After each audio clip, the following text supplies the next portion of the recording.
C'est une société où il y a à la fois des pratiques sexuelles qui sont les mêmes pratiques que partout ailleurs. هذا حرام حرام حرام. كتجيني مسألة شوية معقدة. J'entendais toujours le mot ah non حشومة, il faut pas faire ça. إلا البنت موافقة والولد موافق ألوغ شغلهم هذاك. الأفلام التركية هما اللي يخرجوا على الدريات بزاف. القانون ما خصوش يجرم هذه المسائل. حرام اصلا انا بنفسي ما كنقدرش نصبر. لا مستحيل. بس انا ما كنكذبش عليك ما كاينش الحب في Au المغرب. contraire, on a été capable d'évoluer. هو كيشوف عريانه. ما نزقلهاش. 18e siècle, mais on n'arrive pas à assumer. علاش غنجرموهم؟ En gros, faites ce que vous voulez, mais faites-le en cachette.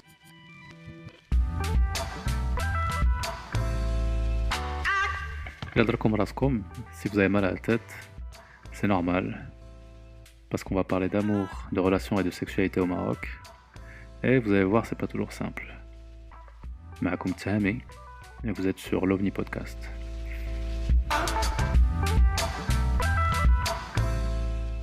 Alors, Mariam, pour les gens qui vont regarder, est-ce que tu pourrais te présenter, s'il te plaît? Oui, bien sûr. Eh bien, merci pour l'invitation. Et alors, donc, je suis Mariam Chir, je suis anthropologue spécialisée sur les questions de sexualité, d'intimité, de culture juvénile au Maroc. J'ai écrit une thèse qui a été publiée cette année et qui a porté sur la prostitution à Tanger.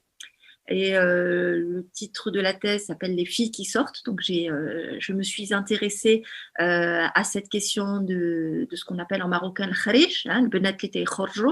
Donc j'ai voulu un petit peu étudier ce groupe de personnes souvent réduit uniquement à la prostitution et je voulais voir ce qu'il en était réellement. Et donc, c'est ce qui, en m'intéressant à ce kharij, c'est ce qui m'a amené à m'intéresser à toute une culture juvénile et sexuelle, qu'on pourrait dire underground, invisibilisée, et où on voit à l'œuvre une génération, c'est souvent une génération qui est née après les années qui est née au cours de la décennie 90, ou fin des années 80. Et donc, l'idée, c'était un peu de voir comment est-ce qu'on devient adolescent et on devient de jeunes adultes dans une société comme le Maroc, qui est encore marqué par un certain rigorisme en matière de moralité. Donc en gros, c'est un petit peu cette contradiction qui m'intéressait d'étudier entre une sexualité pratiquée, très pratiquée dans les milieux de jeunes et une moralité encore très présente dans les discours. D'accord, ok, c'est très intéressant. On va parler ça dans la deuxième partie. Moi, je voulais commencer, Mariam, par un sujet qui est hyper intéressant, malheureusement sur lequel on n'a pas beaucoup d'études ou d'éléments, mais tu as fait une étude, une publication qui s'appelle Les mots d'amour, et donc qui parle du rapport d'il y a le langage, de la langue d'Arija en l'occurrence, avec l'amour et la sexualité. Et donc, vous avez étudié les différentes manières de dire et de vivre l'amour d'Arija. Et tu sais, l'impression générale qu'on a en tant que Marocain, c'est que parler d'amour ou de sexualité d'Arija, Darija, pour les gens qui ne comprennent pas, c'est l'arabe dialectal marocain, qui est la langue pas de tout le monde, mais en tout cas, c'est une langue très répandue au Maroc. Donc, parler d'amour et de sexualité d'Darija, c'est quelque chose qui nous gêne parce que soit ça va dans l'univers du violent, parce que beaucoup de ces termes-là sont aujourd'hui utilisés de manière assez violente, comme des insultes, etc. Ou alors ça nous fait rire, on ne prend pas vraiment ça au sérieux, enfin, on trouve ça un petit peu pas très cool. Donc qu'est-ce que tu peux nous dire là-dessus sur le sujet là? Oui, alors donc tu viens d'évoquer cet article que j'avais rédigé avec ma collègue Catherine Miller, et cet article il est né en fait d'une volonté d'un petit peu comprendre ce qu'il en était de la manière de dire la sexualité, de dire l'amour en Darija, et cette volonté de comprendre était née un petit peu de cette contradiction entre l'existence de corpus littéraires, de corpus culturel, passant par la musique, les chants traditionnels, où il y a une manière de dire l'amour, et un autre registre de langue qui est la darija, donc, comme tu notre dialecte, où on ressentait une incapacité à exprimer l'amour, exprimer la sexualité, ou du moins une expression qui passait par essentiellement l'injure. Donc on a décidé un petit peu d'analyser un petit peu ces différents corpus et de voir ce qu'il en était sur l'actualité de l'expression de l'amour et de la sexualité en marocain. Alors tout d'abord, je voudrais dire qu'il est important, quand on parle de cette question d'amour et de sexualité, de faire une différence entre parler d'amour et parler de la sexualité. Donc j'ai parlé de corpus littéraire, de corpus musical, et donc en gros ces corpus-là renvoient à ce qu'on pourrait appeler un patrimoine, qui lui-même révèle l'histoire, une histoire existante des manières de dire l'amour en Darija, qui va de pair avec une manière de symboliser la sexualité. Donc en fait, dans cet article-là, ce que l'on montrait, c'est que en gros, dans ce corpus traditionnel, on est on reste dans un registre qui est celui de l'évocation. Donc c'est le cas par exemple avec le malhoun, c'est le cas par exemple avec les aïta, également, où on est dans des arts où il est question énormément d'amour et même d'amour consommé, mais on est dans des arts qui sont par excellence des arts de la métaphore, d'accord ? Il y a cette difficulté à expliciter la sexualité. L'autre différence à opérer, que l'on a essayé de mettre en place, c'est cette différence qui existe entre parler de l'ici et du maintenant, en gros du présent, de ce qui nous concerne, de notre actualité, et évoquer des sentiments, des sensations et des émotions par l'art, comme je viens de le dire. Donc on est vraiment dans deux choses différentes. Et c'est important de faire cette différence entre ce patrimoine sur l'amour et les rapports charnels, et cette manière de dire qui concerne davantage notre présent. Donc en gros, finalement, quand on différencie ces deux choses-là, qu'est-ce qu'on différencie ? On voit que d'un côté, on a un espace créatif, qui est un espace qui est acceptable socialement pour exprimer des sentiments qui violent des codes moraux, puisqu'on est en train de dire quelque chose qui se fait, mais qui pour autant ne vont pas mettre à mal un ordre moral et ne vont pas subvertir des structures morales qui sont des structures qui sont portées par la famille, par la communauté, par en gros l'ensemble communautaire auquel on se réfère en termes de valeurs et de normes. Donc en fait, on a en gros cet espace créatif, voilà, où il est possible de transgresser. Mais quand on réfléchit, et je pense que c'est un petit peu ce qui nous concerne aujourd'hui dans ce podcast, quand on réfléchit à ce que c'est d'exprimer l'amour ou d'exprimer la sexualité dans notre quotidien, en dehors de ces espaces créatifs, eh bien, on voit qu'il y a une difficulté pour le discours de dire le réel. Il y a une difficulté pour le discours de dire la matérialité de la transgression. Et pourquoi il y a cette difficulté ? C'est parce que en gros, il est important de maintenir un ordre moral, et en maintenant un ordre moral, c'est là que l'on voit apparaître d'autres types de discours. Et c'est là que entre en scène un autre registre dont j'ai parlé tout à l'heure, qui est le registre de l'injure.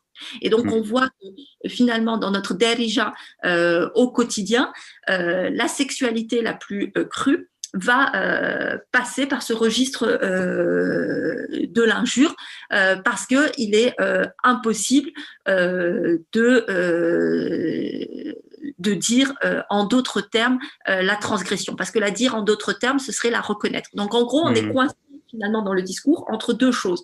Entre soit investir l'espace créatif et avoir une expression qui finalement sublime un petit peu ce que l'on entend par sexualité, ou soit rester dans le réel, rester dans le matériel et utiliser le registre de l'injure et de la vulgarité. Et tu sais, là, tu m'as fait penser à quelque chose que tu avais aussi abordé dans votre article.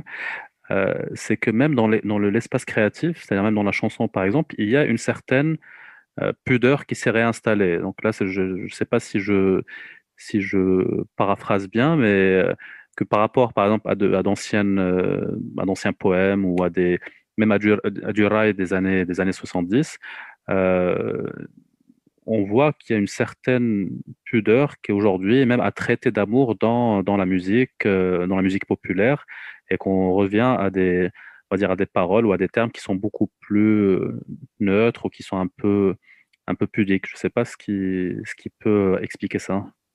Oui. Alors, je pense que ce qui peut l'expliquer, donc c'est vrai on sent des transformations même dans cet espace créatif, et je pense que cette transformation, en fait, il faut la mettre en lien avec les transformations beaucoup plus larges qui concernent la société. Donc, en gros, donc tu as évoqué le rail, on est là dans des registres musicaux qui vont acquérir une audience très très large, et notamment grâce aux moyens de communication massifs qui permettent une diffusion massive de certains styles musicaux. Je pense par exemple au rail avec la production de cassettes. Donc on a musical qui était autrefois cantonné à un certain milieu, donc par exemple dans les années 70, au début des années 80, un style musical qui était un style produit essentiellement dans des lieux plutôt d'initiés, plutôt réservés. Donc on est là dans des univers des marges, dans des univers du bar, de la fête, des cabarets, dans des univers, dans des sortes de sous-cultures très codifiées, d'accord ? Là, pour le coup, dans ces sous-cultures-là, d'autres normes régissent le parler sur la sexualité, le parler sur les transgressions. Mais à partir du moment où ce style-là va gagner une audience et va sortir de ses limites spatiales et finalement atteindre un large public qui va être composé de groupes qui se considèrent comme des groupes moraux, des groupes qui sont là pour en gros maintenir et faire en sorte que soit respectée une certaine moralité. Et bien pour gagner et maintenir ces publics-là, on va transformer les textes qui sont chantés. Et c'est ce qui s'est passé avec le rail quand on regarde un petit peu son évolution au niveau des textes. On se rend compte que au fur et à mesure, on passe d'un rail beaucoup plus expressif sur les transgressions à un rail qu'il est beaucoup moins sur les questions des transgressions, qui va davantage se cantonner sur des questions d'amour exprimées avec pudeur. Et qui va aussi peut-être répliquer certains. Une des choses qui était très intéressante, c'est dans certaines chansons, comment les paroles, en parlant d'amour, le ramènent vers l'amour matrimonial, toujours avec un objectif de mariage qui cherche aussi l'approbation des parents. Donc c'est un sujet, je pense qu'on pourrait faire un podcast entier là-dessus, parce que c'est vraiment fascinant, j'ai trouvé. Et je voulais tout à l'heure aussi rebondir sur l'usage d'Alija dans la vie de tous les jours, donc pour parler du vécu d'aujourd'hui, de maintenant. Donc tu nous as très bien expliqué un petit peu cette différence. et un peu là où on est un petit peu coincé en fait entre cette morale qui est ambiante, qui est présente, et la réalité des faits qui sont pratiqués. Donc moi, je voulais peut-être avoir un peu ton avis sur l'impact de cette situation sur notre façon de vivre les relations amoureuses et sexuelles au Maroc. Est-ce que le langage impacte notre façon de faire et de vivre? Alors, ah oui, ça, c'est de toute manière indéniable. Le langage a un impact. En fait, il faut considérer le langage et le discours comme des espaces où vont s'exprimer des contradictions par rapport aux normes, hein, ou des espaces qui ne sont pas que des espaces par lesquels on va revendiquer certaines transgressions ou d'autres, mais qui sont des espaces où vont se révéler en gros les contradictions qui traversent une société, les conflits qui traversent une société sur des questions morales. On l'a vu, hein, par exemple, le fait que le rail se transforme et devient plus pudique est le reflet de ces conflits autour de la moralité qui sont vécus par les individus et qui se traduisent en actes dans le langage. On devient plus pudique. J'aurais voulu ajouter autre chose avant de répondre à cette question-là, oui. Encore sur le discours, c'est d'ajouter autre chose. C'est sur cette question des transformations. Donc, en gros, j'ai pas suffisamment insisté sur le fait qu'on est aussi dans des moments historiques où il y a une grande transformation démographique, où on assiste dans les pays arabes, et le Maroc en fait partie, à un accroissement de la population de jeunes. Hein. Aujourd'hui, une grande part de la population marocaine a moins de 35 ans. À l'intérieur de cette population, l'âge au premier mariage ne fait que reculer. Et donc, on est dans des sociétés où on a une jeunesse qui est menée à faire l'expérience de l'intimité et de la sexualité avant le mariage. Et c'est parce que, évidemment, on a ces expériences-là qui se font et qui sont réelles, même si on a du mal à en parler, qu'on a une crispation qui se fait autour du langage. Et cette crispation autour du langage, donc, elle se voit à travers les productions culturelles et donc la manière de parler de l'amour. En fait, si le rail se met à parler de l'amour de manière pudique, c'est pas parce que l'amour n'est pas pratiqué, c'est justement parce que l'amour est pratiqué qu'on va redoubler d'efforts pour dire « Ok, nous sommes des jeunes qui tombons amoureux en dehors du mariage avant que ce soit… avant que ça devienne légal de l'exprimer, et qui donc sommes menés à avoir des expériences, mais nous sommes quand même des jeunes qui restons moraux, qui avons une certaine moralité. C'est ça que ça veut dire. Hein. C'est hyper intéressant, ouais. Quand on insiste sur l'amour, dans ce texte-là que vous avez cité, je parlais d'une chanson de rail, j'ai analysé une chanson de rail en particulier, et c'est très intéressant de voir justement comment, en gros, on crée des cadres, c'est-à-dire, ok, on a un cadre où il est permis de pouvoir tomber amoureux en dehors du mariage, avant le mariage, de pouvoir se rencontrer, de pouvoir se fréquenter, mais ceci doit amener au mariage. Et pour que ça amène au mariage, il faut que ce soit un amour vrai. Donc, c'est pour ça qu'on a un surinvestissement sur ce qu'est l'amour vrai, l'amour véritable, la sincérité, etc. Donc, les productions culturelles regorgent de textes qui tournent autour de cette question de l'authenticité amoureuse. Donc ça, c'est pour une chose. Ça, c'est un discours, celui du discours culturel. Il y a un autre discours qui est aussi important de mentionner, qui est un discours plus savant, un discours scientifique, qui est le discours qui est apparu au Maroc à partir des années 2000, et qui est tout ce discours proposé par des spécialistes de la sexualité, des psychologues, des sexologues, aussi des sociologues que l'on va inviter sur les plateaux télé, mais surtout sur les ondes radiophoniques, qui vont parler des questions sexuelles à la radio, qui vont répondre à des auditeurs. Ces auditeurs-là vont présenter leur cas, ils vont montrer qu'une sexualité existe et est pratiquée, et pas uniquement la sexualité entre des conjoints mariés, mais aussi une sexualité entre des conjoints qui ne le sont pas. Donc, l'apparition de ce discours scientifique est aussi une manière d'essayer de polisser la manière de parler de la sexualité. C'est-à-dire, en gros, c'est finalement, on va briser le silence sur la question de la sexualité, mais on va le briser avec des codes qui ne vont jamais entamer notre bonne moralité.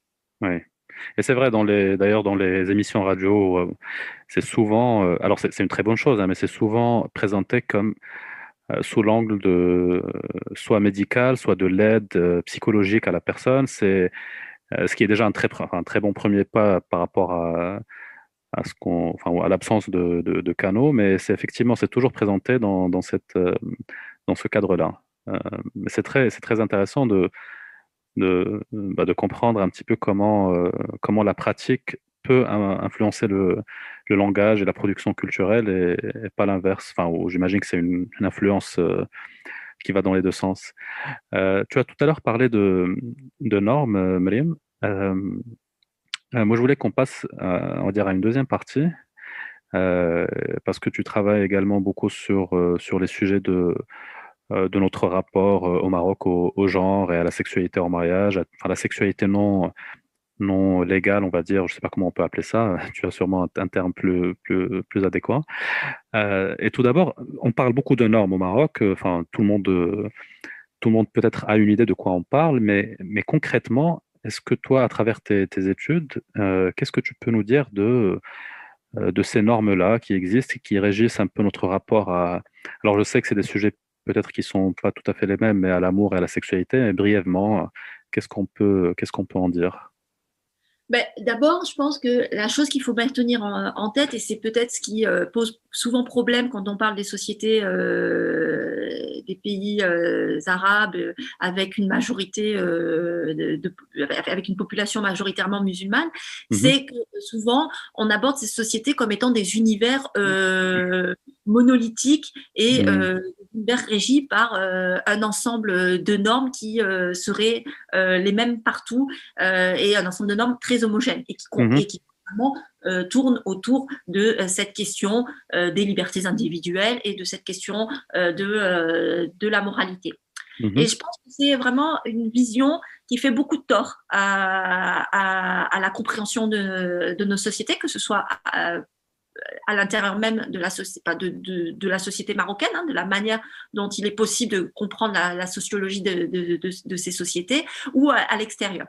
Moi, je pense que ce qu'il faut acter, et c'est très important, on est dans des sociétés complexes et donc plurielles. Et qui dit société complexe et plurielle dit qu'on est dans un ensemble qui est traversé par un pluralisme normatif. En gros, ce que ça veut dire, c'est que les individus n'évoluent pas dans un seul univers de normes, mais ils évoluent dans différents univers de normes. D'accord. En gros, c'est ce qui nous différencie de ce qu'on appelle généralement la société traditionnelle. Nos sociétés sont des sociétés modernes, ne sont pas du tout des sociétés traditionnelles telles qu'on l'entend, où les individus évoluent, se construisent, se socialisent à l'intérieur de différents univers. Alors, il y a différents lieux de socialisation, puisqu'on parle des jeunes et que ma spécialité porte sur les jeunes. Il y a différents lieux de socialisation qui sont des lieux qu'on appelle primordiaux, qui sont la famille, par exemple, mais il y a d'autres lieux qui sont essentiels à la construction des individus. Et quand on parle d'univers de normes, en fait, on parle de construction des individus, c'est-à-dire la manière dont les individus se construisent, la manière dont les individus vont, en gros, un petit peu fabriquer leur identité, vont fabriquer ce qu'ils sont. Et donc, il y a un autre lieu de socialisation qui est important ici, et c'est l'école. Donc moi, dans mes travaux, j'ai énormément travaillé sur la scolarisation et ce que la scolarisation et la massification scolaire a permis comme transformation au Maroc du point de vue des normes. L'école est un autre univers normatif qui véhicule d'autres valeurs et notamment cette valeur de l'amour qui est essentielle chez les jeunes. C'est-à-dire qu'elle ne sort pas, la question de l'amour, elle est importante, elle ne sort pas de nulle part et elle va structurer un petit peu la manière des filles et des garçons vont se construire. Donc voilà, je pense que cette première idée est importante de comprendre que on évolue vraiment dans différents univers où on est mené à rencontrer différentes manières de se relier aux autres, différentes manières de se relier à certaines valeurs. Donc j'ai dit l'école, mais il n'y a pas que ça, il y a aussi les milieux professionnels, les lieux du travail, les lieux des loisirs, etc., qui sont autant d'univers qui nous informent en termes de normes. Les productions culturelles sont aussi importantes. On a parlé de la musique, mais on pourrait parler de toutes les productions audiovisuelles. Les séries, les télés sont aussi des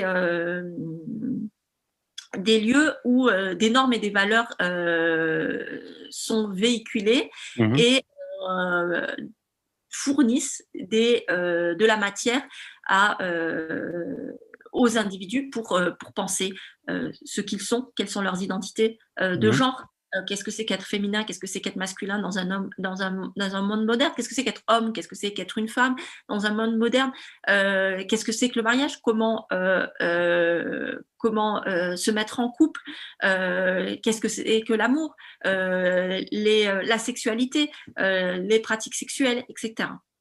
Est-ce qu'on peut considérer Internet comme un espace aussi, comme les espaces que tu as cités, de l'école, la famille et autres, un espace qui est peut-être indépendant, qui peut englober les autres avec ses normes propres qu'on ne va pas forcément retrouver ailleurs? Ah oui, complètement. Internet participe de ça, mais pour moi, il n'est pas indépendant.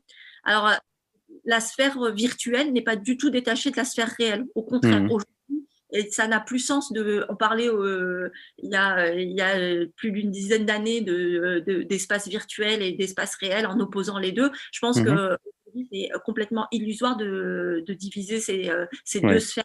En fait, elles sont une continuité de nous-mêmes. Je veux dire, notre compte, notre profil Facebook ou Instagram ou nos vidéos YouTube, et on voit par exemple comment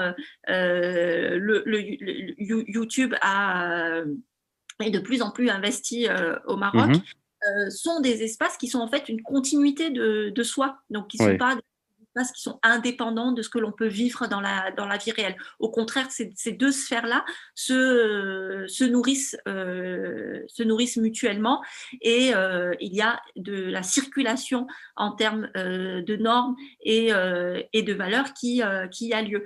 Et c'est assez intéressant de parler d'Internet parce que je travaille aussi sur l'émergence des cultures juvéniles au Maroc.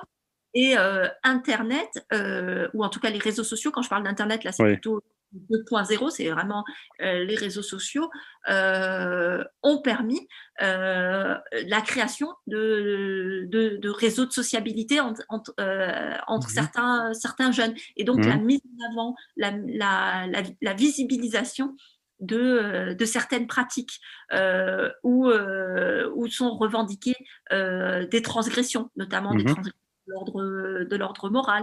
On voit, alors je m'intéresse beaucoup à l'utilisation de Facebook par les jeunesses des milieux populaires au Maroc, et ce que je vois, c'est que des individus naviguent dans je parlais d'espace pluriel en termes de normes, mais naviguent à l'intérieur de cet espace pluriel en acceptant certaines contradictions. C'est-à-dire que on va à la fois se raccrocher à un certain ordre moral en se disant moi je suis quelqu'un de très moral, et en même temps transgresser, publier des photos de soi où on est en train de boire de l'alcool, publier des photos de soi où on embrasse son petit copain, etc.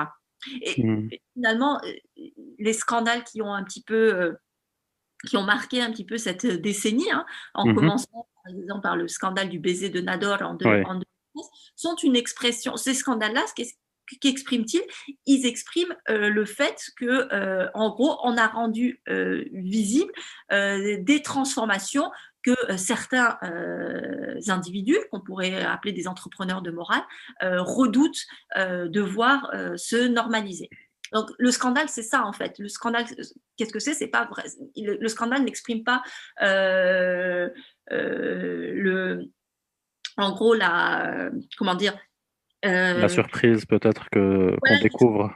Voilà, il n'exprime pas comme ça une surprise face à quelque chose qui est en train de se faire. Au contraire, le scandale, il concerne le fait qu'on est en train de transgresser une norme qui est celle de rendre visible. C'est très très intéressant parce que dans l'entretien qu'on avait fait aussi avec Ablattaya, il parlait de cette question-là d'hétérogénéité de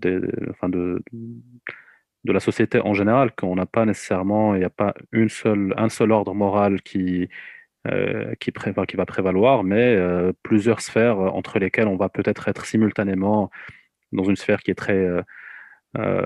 parce que quand on parle de morale aussi, la difficulté que j'ai, je pense que beaucoup de gens ont, c'est de vraiment mettre des mots là-dessus. Parce que quand on parle de morale, peut-être qu'on a tous une image un petit peu, on a une idée, ça, on va dire que c'est de la pudeur, c'est le respect peut-être de certaines structures préexistantes, c'est la chouma, etc. Mais on a beaucoup de mal à mettre vraiment, à expliciter ce que c'est quand on parle d'ordre moral au Maroc. Et c'est ça, je pense, qui est un peu difficile pour nous, vu qu'on n'a pas nécessairement, en tout cas nous, je ne parle pas des experts comme toi, et je ne sais pas si tu peux peut-être nous développer un petit peu là-dessus. Quand on parle d'ordre moral au Maroc, ça peut être au pluriel d'ailleurs. De quoi on parle globalement? Alors, quand on parle d'ordre moral, finalement, on renvoie à tous ces discours dominants qui rappellent ce que sont des conduites, de bonne conduite à tenir. Et alors généralement, sur les questions de sexualité, cet ordre moral est là pour rappeler quels sont les interdits autour de la sexualité, et notamment des interdits qui concernent essentiellement les femmes. Hein. Quand on parle on parle aussi d'autre chose, on parle de hiérarchisation entre le féminin et le masculin. On parle de genre, on parle du fait qu'on est dans des structures où la catégorie homme est considérée comme supérieure à la catégorie femme. Et ça se traduit en termes de sexualité sur le fait que la sexualité transgressive qui est condamnée est celle des femmes et jamais celle des hommes. Donc en fait, par ordre moral, c'est cela. C'est en gros tout ce qui concerne les discours et qui sont véhiculés, qui s'imposent à travers la condamnation sociale. Pas que je pense qu'on va y arriver. Après, je dirai un mot sur la question légale. Mais c'est vraiment tout ce qui concerne finalement le contrôle social. Mais je voudrais apporter là une petite nuance. Hein. Quand on parle de contrôle social et d'ordre moral, on a l'impression de quelque chose qui vient de manière uniforme s'imposer aux individus, qui leur est imposé du haut, par le haut, à tous les individus de manière uniforme. Alors qu'en fait, la réalité est beaucoup plus complexe. Il y a, à mon avis, une manière de voir cette question morale qui me semble être beaucoup plus intéressante et qui permet de mettre en avant ce pluralisme normatif dont je parlais. Et c'est lorsqu'on commence en fait à s'intéresser à un niveau micro-social à ce que font les individus, à ce que font les personnes dans leur quotidien. Et ce qui est intéressant, donc par exemple, quand j'ai travaillé sur les jeunes femmes qui sortent, ce qui m'intéressait, c'était de voir un petit peu comment elles géraient ces contradictions avec l'ordre moral. Et je me suis rendu compte que finalement, cet ordre moral avait peu d'incidence dans leur vie quotidienne. Ce que je veux dire, c'est que, en gros, est immoral celui qui est vu comme immoral. D'accord ? Si on n'est pas vu comme immoral, par exemple dans la société marocaine, si moi, par exemple, je suis quelqu'un d'immoral dans ma vie privée, si personne ne me reconnaît comme tel, je peux passer pour quelqu'un de tout à fait moral. Vous comprenez ? C'est ce qui se montre en fait dans l'espace public qui va juger, enfin qui va. Et ce qui se montre, et c'est pas uniquement ce qui se montre, c'est quand la condamnation sociale de ce qui se montre a un impact ou non sur l'individu. Est-ce que cette condamnation sociale va avoir un impact réel ou non sur l'individu qui est stigmatisé, qui est montré comme tel. Et c'est très intéressant ce que tu dis, Mariam, parce que là, j'ai une intuition, je me dis, c'est peut-être aussi, en termes de condamnation sociale, c'est le groupe social duquel va venir cette condamnation-là.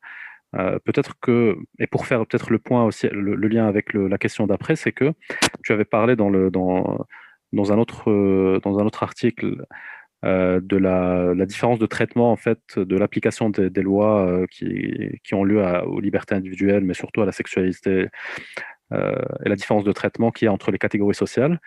Et donc, pour faire le lien avec ce que tu viens de dire, je me dis aussi que chez certaines catégories, c'est pas nécessairement très, très marquant ou très important d'être stigmatisé par d'autres catégories qu'elles ne reconnaissent pas nécessairement ou avec lesquelles elles n'ont pas nécessairement de lien particulier. Je pense à quelqu'un peut-être qui vient sans vouloir, enfin, ça peut paraître un peu cliché ce que je dis, mais quelqu'un qui appartient peut-être à un cercle social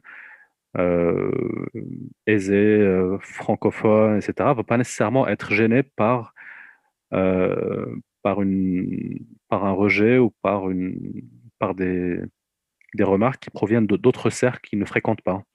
Et donc, il n'aura pas nécessairement de mal à montrer certains comportements qui peuvent être jugés comme immoraux par d'autres. Oui, c'est pas du tout cliché. Je pense que c'est absolument important de comprendre un petit peu comment est-ce que justement cet ordre moral est vécu par différentes catégories de la société. On a cette impression qu'en gros, ce que je disais tout à l'heure, que ces normes morales s'appliquent de la même manière ou sont vécues de la même manière par toutes. Là, je dis toutes parce que généralement, elles concernent essentiellement les femmes. Elles concernent les hommes d'une autre manière. Hein. On pourrait parler de la masculinité, tout ça, mais je ne vais pas ouvrir là-dessus. Ouais. Mais là, je vais me poser sur les femmes. Cette manière d'imposer l'ordre moral va être vécue de manière différente et va s'imposer de manière surtout différente. Donc, tout à l'heure, vous me posiez la question de qu'est-ce que c'est que l'ordre moral, comment est-ce que l'ordre moral se met en place. Eh bien, une des manières, en tout cas au Maroc, va passer par les autorités, hein, parce qu'on est dans une société où l'ordre moral est garanti par les autorités, ne serait-ce qu'à travers le cadre juridique qui entoure cette question de la moralité publique et de la sexualité. Alors, au Maroc, comme dans d'autres pays, on est dans un pays où les relations sexuelles en dehors du mariage sont interdites puisqu'elles sont condamnées juridiquement et des personnes qui enfreignent la loi sur la sexualité en dehors du mariage encourt une amende et des années d'emprisonnement. Donc, on est quand même dans une situation assez importante. On a une pratique sexuelle dont on sait qu'elle est banale et qu'elle est courante, qui fait encourir à certains individus des peines de prison, donc qui leur fait encourir une déprivation de liberté. Mhm. Alors, quand je me suis intéressée aux filles qui sortent, je me suis notamment intéressée à leurs expériences d'arrestation. Ok. Et donc, en gros, à leur criminalisation. En regardant du côté de la criminalisation, je me suis dit quel était l'article qui était appliqué lorsque elles étaient arrêtées. L'article qui est appliqué est l'article 490, donc qui interdit les activités sexuelles hors mariage. Mhm. Et en suivant un petit peu le travail de la police au Maroc, donc en regardant un petit peu, en faisant toute une analyse chiffrée des chiffres, bon, alors les chiffres sont ce qu'ils sont, mais en travaillant quand même avec les chiffres rendus disponibles et en essayant de comprendre l'évolution des arrestations liées aux crimes moraux, eh bien, je me suis rendu compte que bien souvent, les personnes qui étaient les plus susceptibles d'être arrêtées, enfermées par la police, étaient des personnes qui étaient issues des classes populaires, donc c'était des personnes qui étaient issues des catégories les plus précaires au Maroc. Donc là, de fait, une différence, une distinction qui est menée par la police lors de son travail, dans les arrestations qui sont effectuées et les emprisonnements qui s'en suivent.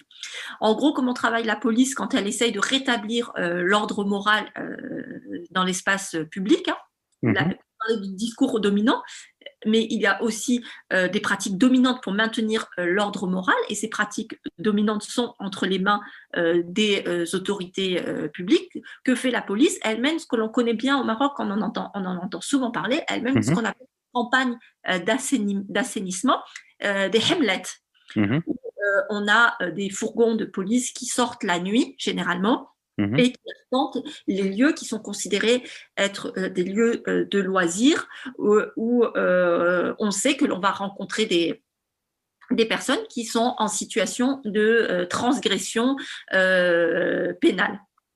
Pas uniquement morale, là c'est pénal. Donc en fait, on est à la recherche de personnes qui ne respectent pas la loi. Et lorsque la police va arrêter, comment est-ce qu'elle le fait? Alors, c'est très rare qu'elle puisse le faire sur le flagrant délit. Pour le flagrant délit, pour se faire sur le flagrant délit, ça existe, hein, mais le gros des arrestations ne se fait pas sur flagrant délit. Quand on sort de faire du chiffre, parce qu'il y a aussi tout ça, il y a aussi quand on parle d'ordre moral, la police, quand elle sort, elle répond à ces discours dont j'ai parlé, elle répond à une demande de rétablir la moralité. On est ici, tout à l'heure je l'ai peut-être dit, les discours sont des luttes, sont des espaces où se mènent des luttes politiques.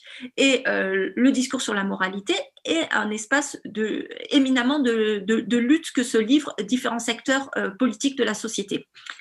Donc quand la police elle sort, elle cherche à faire du chiffre, et à chercher à faire du chiffre, c'est chercher à montrer qu'on est un État qui garantit la bonne moralité publique. Donc, on va arrêter de manière sans compter. Donc, on va arrêter de manière massive, mais pour arrêter de manière massive, on va focaliser sur certains lieux, qui sont les lieux de la transgression notoire, qui sont les lieux de la sexualité notoire. Qu'est-ce que c'est que la sexualité notoire? C'est la prostitution, ou c'est l'idée qu'on se fait de la prostitution. Et les personnes qui sont menées à investir ces lieux festifs la nuit, où peuvent avoir lieu des pratiques prostitutionnelles, sont généralement des femmes issues des classes les plus pauvres. Et donc, c'est elles qui vont être massivement concernées par les arrestations qui sont menées. Si on mène une enquête, si on fait une comparaison entre des lieux de divertissement qui sont davantage fréquentés par des populations de classe moyenne ou de classe aisée, ou en tout cas, sans entrer dans cette hiérarchisation sociale, si on s'intéresse à des lieux qui sont considérés comme des lieux propres au Maroc, on appelle nqi, quand on s'intéresse à cette distinction entre ce qui est sale et ce qui est propre, eh bien, on va voir que les arrestations vont avoir davantage lieu dans ces espaces qui sont considérés comme des espaces de la marge qui n'est pas propre sur elle. Et ça, c'est vraiment très, très intéressant ce que tu viens de dire, parce que ça s'applique aussi, enfin, ça s'applique bien sûr au milieu de la nuit, comme tu viens de l'expliquer, mais je pense aussi ça s'applique également dans des cadres un peu, on va dire, un peu plus, de manière beaucoup plus banale. Cette différence d'application entre des personnes qui peuvent être de milieux populaires ou en tout cas qui n'ont pas accès, enfin, qui ne sont pas dans des classes aisées dans la vie, dans la façon avec laquelle ils vivent leur sexualité ou même leur vie amoureuse au quotidien. C'est qu'on sait que si aujourd'hui, encore une fois, sans rentrer dans les clichés, mais si tu as les moyens au Maroc, tu peux vivre une vie amoureuse et ou sexuelle, même si elle est cachée, mais en tout cas, tu peux la vivre pleinement. Tu sais que tu ne vas pas nécessairement être inquiété, tu vas avoir accès à des lieux où tu pourras avoir une certaine intimité.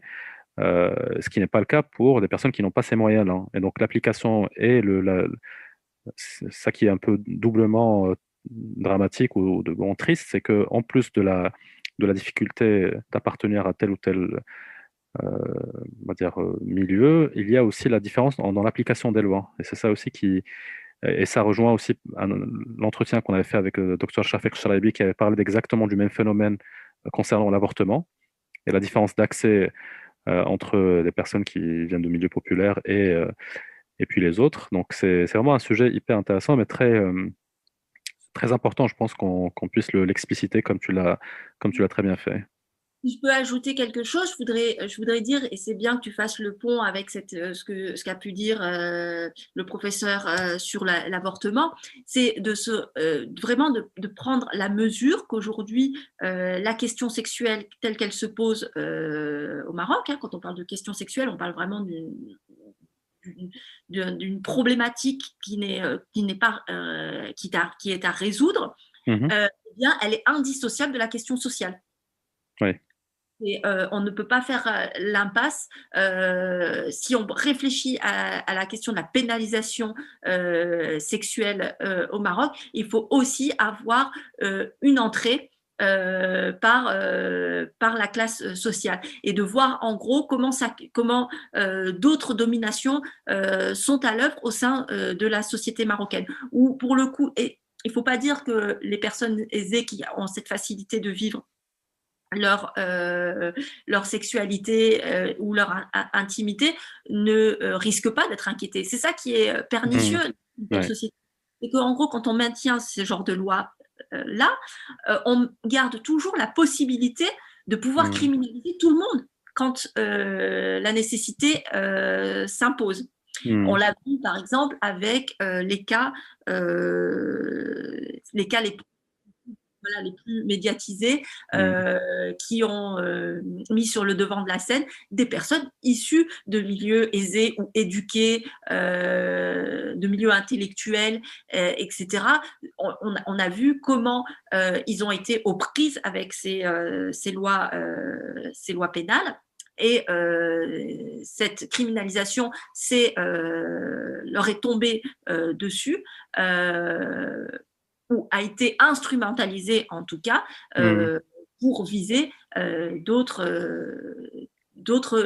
choses. Donc ça qui est pernicieux quand on est dans un état où les libertés individuelles ne sont pas respectées, c'est que ces libertés-là peuvent se retourner pour neutraliser certains discours qui déplaisent aux autorités, qui déplaisent à un régime, etc. Et là, tu me fais une très bonne transition pour les 3 dernières questions que je voulais te poser, Mariam. C'est des questions assez rapides, donc si les réponses peuvent l'être aussi, ça serait très bien. Alors, la première question, c'est qu'est-ce que tu penses du discours qu'on entend très souvent qui dit que les libertés individuelles au Maroc ne sont pas une priorité pour nous, en fait, pour un pays comme le Maroc? Ben, voilà, c'est ce que je viens un peu de dire. En ayant cette posture-là de se dire que les libertés individuelles ne sont pas nécessaires, eh bien, en fait, on, on se voile la face sur la réalité du pays et surtout, on s'empêche de voir qu'un processus de démocratisation passe également par ces libertés individuelles. Elles sont indissociables des autres libertés des libertés d'opinion, des libertés de mobilisation, des libertés de contestation. Les libertés individuelles sont indissociables de ces autres libertés qui sont essentielles pour construire une société démocratique. Une société qui est traversée par un tel pluralisme normatif a besoin, pour sortir de la situation dans laquelle elle est à chaque fois,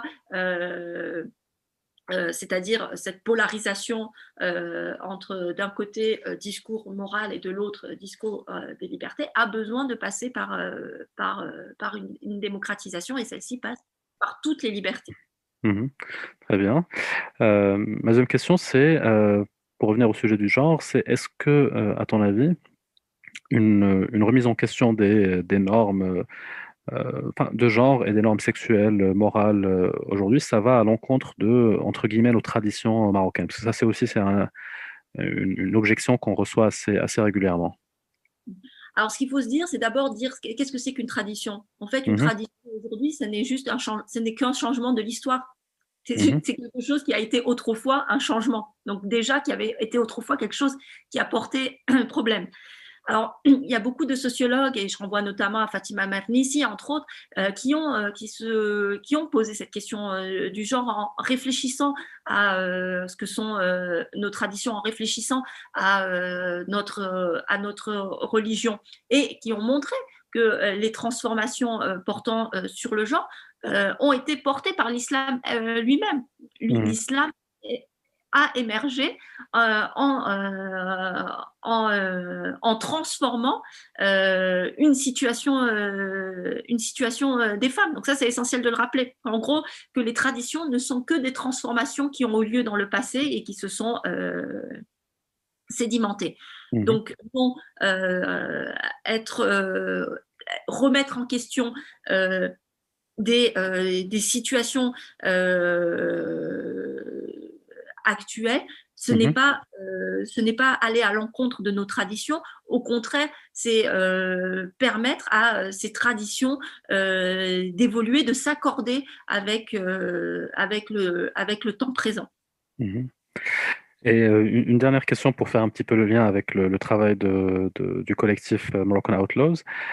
Donc, je rappelle qu'il milite pour une dépénalisation des relations hors mariage et des relations sexuelles en général entre personnes de genres différents ou de même genre. Est-ce que, à ton avis, qu'est-ce que tu dis face au discours qui soutient que notre société n'est pas prête pour cette dépénalisation des relations sexuelles hors mariage ou des relations homosexuelles? Je leur dis que c'est un discours paternaliste. Que c'est un discours qui considère que finalement les individus qui composent cette société seraient d'éternels enfants qui ne seraient prêts à rien. Ça, c'est un discours qu'on entend très régulièrement surtout. C'est un discours qui n'a pas confiance en sa société et ça, c'est problématique. Donc, je pense que c'est il faudrait retourner la question sur pourquoi est-ce qu'on a une telle défiance par rapport à ce que nous sommes. Pourquoi est-ce qu'il est si difficile d'accepter de nous regarder et d'accepter ce que nous sommes? Nous sommes une société où des relations d'amour ont lieu quotidiennement, où des lois obsolètes sont transgressées quotidiennement. Il est temps de les regarder et je pense que les choses se transforment un petit peu, notamment avec… alors, on est encore quand même dans quelque chose qui peut, on fait un pas en arrière, deux pas en avant, ou un pas en avant, deux pas en arrière. Mais en tout cas, je pense qu'il y a quand même une prise de conscience qui est en train de se faire, et même dans des secteurs plus conservateurs. Merci beaucoup, Mariam. C'était vraiment un plaisir. Je pense que moi j'aurais aimé que ça dure encore quelques heures, mais je te libère. Merci beaucoup, c'était vraiment super intéressant. Et j'espère qu'on aura l'occasion de t'avoir encore une fois dans cette série d'entretiens, parce que je pense qu'il y a beaucoup de choses à creuser et d'autres sujets aussi en fonction Là, notamment, tu nous as parlé aussi de ton prochain travail sur l'utilisation des jeunes de classes populaires des réseaux sociaux. Donc ça serait très, très intéressant aussi. Et puis, je te souhaite une très bonne journée. Merci. Écoute, Inch'Allah, j'espère bien pouvoir poursuivre la discussion une prochaine fois. Donc, n'hésite pas. Merci pour ton accueil. Écoute, c'était vraiment un grand plaisir. Pareil. Et bonne continuation avec l'OVNI.